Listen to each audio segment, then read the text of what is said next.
샬롬, 복된 토요일입니다. 오늘 하나님의 말씀을 하루 시작하는 여러분 가운데 주의 은혜와 평강이 가득하기를 축복합니다. 오늘은 특별히 2월 미니캠프가 있는 날입니다. 오후 4시에 유튜브와 또 현장에서 함께 예배할 때에 하나님께서 부어주신 크신 은혜가 여러분 가운데 가득하기를 축복합니다. 늘 말씀으로 우리가 새로워지기를 기대하며 함께 나눌 말씀은 요한복음 11장 1절부터입니다. 한 병자가 있었는데 그는 마리아와 그의 자매 마르다의 마을 베다니에 사는 나사로였다. 마리아는 주님께 향유를 붓고 자기의 머리털로 주님의 발을 씻은 여자예요. 병든 나사로는 그의 오라버니이다. 그 누이들이 사람을 예수께 보내서 말하였다. 주님 보십시오. 주님께서 사랑하시는 사람이 앓고 있습니다. 예수께서 들으시고 말씀하셨다. 이 병은 죽을 병이 아니라 오히려 하나님의 영광을 드러낼 병이다. 이것으로 말미암아 하나님의 아들이 영광을 받게 될 것이다. 예수께서는 마르다와 그의 자매와 나사로를 사랑하셨다. 그런데 예수께서는 나사로가 앓는다는 말을 들으시고도 계시던 그곳에 이틀이나 더 머무르셨다. 그리고 나서 제자들에게 다시 유대 지방으로 가자 하고 말씀하셨다. 제자들이 예수께 말하였다. 선생님, 방금도 유대 사람들이 선생님을 돌로 치려고 했는데 다시 그리로 가려고 하십니까? 예수께서 대답하셨다. 낮은 12시간이나 되지 않느냐? 사람이 낮에 걸어다니면 햇빛이 있으므로 걸려서 넘어지지 않는다. 그러나 밤에 걸어다니면 빛이 그 사람 안에 없으므로 걸려서 넘어진다. 이 말씀을 하신 뒤에 그들에게 말씀하셨다. 우리 친구 나사로는 잠들었다. 내가 가서 그를 깨우겠다. 제자들이 말하였다. 주님, 그가 잠들었으면 낫게 될 것입니다. 예수께서는 나사로가 죽었다는 뜻으로 말씀하셨는데 제자들은 그가 잠이 들어 쉰다고 말씀하시는 것으로 생각하였다. 이때에 예수께서 그들에게 밝혀 말씀하셨다. 나사로는 죽었다. 내가 거기에 있지 않은 것이 너희를 위해서 도리어 잘된 일이므로 기쁘게 생각한다. 이 일로 말미암아 너희가 믿게 될 것이다. 그러자 디두모라고도 하는 도마가 동료 제자들에게 우리도 그와 함께 죽으러 가자 하고 말하였다. 아멘. 예수님은 예루살렘에서 예수님을 받아들이지 않고 예수님을 돌로 치려고 했을 때에 예수님은 그들을 피하여 요단강 쪽으로 내려오셨습니다.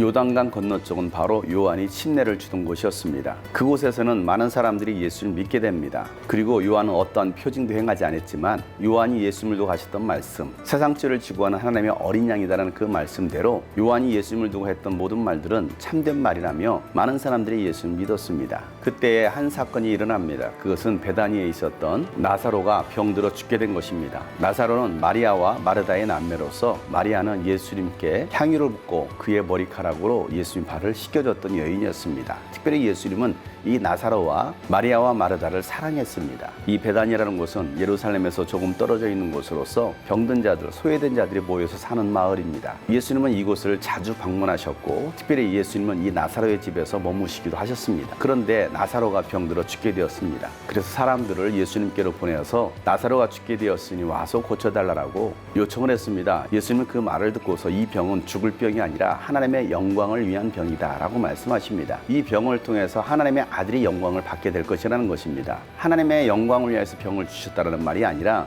그 병을 통해서 하나님께서 영광을 받으실 것이고 하나님의 아들이 영광을 받으실 것이다라는 말씀이었습니다. 그 말을 듣고서도 예수는 곧바로 나사로의 집으로 가지 않습니다. 계시던 곳에서 이틀을 더 머무십니다. 그리고 이틀이 지나 나사로가 죽었을 때에 예수님은 제자들에게 다시 유대 지방으로 가자라고 말씀하십니다. 그 유대 지방이 어떤 곳입니까? 바로 예수님을 돌로 쳐서 죽이려고 했던 곳입니다. 그곳으로 예수님은 다시 가신다라는 것입니다. 제자들은 예수님을 말립니다. 그럼에도 예수님은 제자들에게 낮은 12시간이나 있으니 낮에 다닌다면 햇빛에 걸려 넘어지지 않는다라고 말씀하십니다. 밤에 다니면 햇빛이 없기 때문에 걸려 넘어진다는 것입니다. 예수님 이전에도 지금은 낮이니 일할 때다라고 말씀하셨습니다. 밤이 오면 일할 수 없다라는 것입니다. 지금 우리는 마지막 때, 마지막 일할 때입니다. 일할 수 없는 밤이 곧 오게 될 것입니다. 그 밤이 오기 전에 우리는 낮 동안 주님과 함께함으로 일을 해야 합니다. 예수님은 제자들에게 나사로가 잠들었으니 내가 가서 깨우겠다라고 말씀하십니다. 제자들은 그 말의 의미가 무엇인지를 알지 못했습니다. 예수님은 죽은 나사로를 죽었다라고 말하지 않고 잠들었다라고 말씀하십니다. 제자들은 예수님의 말씀을 깨닫지 못하고 나사로가 잠들어서 쉬고 있다라고 생각했습니다. 그런 제자들에게 예수님은